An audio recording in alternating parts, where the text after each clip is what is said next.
বলিউড অভিনেতা গোবিন্দা ও তার স্ত্রী সুনিতা আহুজার সম্পর্ক নিয়ে নতুন করে শুরু হয়েছে জোর গুঞ্জন। ৩৭ বছরের দাম্পত্যে ফাটলের ইঙ্গিত মিলেছে তাদের সাম্প্রতিক মন্তব্যে। কিছুদিন আগে ৬২ বছর বয়সী অভিনেতার বিরুদ্ধে পরকীয়ার অভিযোগ তোলেন সুনিতা। তবে শর্ত সাপেক্ষে স্বামীকে ক্ষমা করতেও রাজি আছেন তিনি।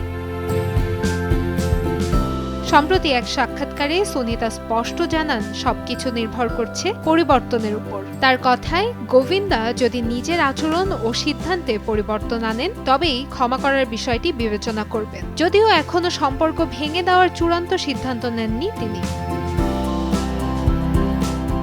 সুনিতা আরও বলেন, গোবিন্দা তার ছোটবেলার প্রেম। দীর্ঘ বৈবাহিক জীবনে একসঙ্গে কাটানো অসংখ্য স্মৃতি সহজে ভোলা সম্ভব নয়। তবে শুধু আবেগ দিয়ে সম্পর্ক টিকিয়ে রাখা যায় না বলেও মত তার। দাম্পত্যে বিশ্বাস, সম্মান ও স্বচ্ছতার গুরুত্বের কথাও উল্লেখ করেন তিনি।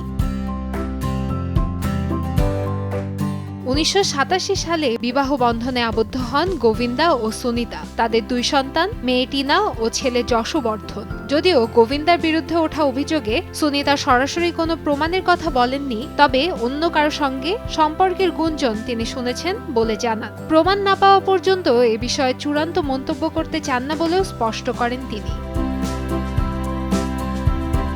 কান্তাময়ী স্নেহা, সময় সংবাদ, ঢাকা।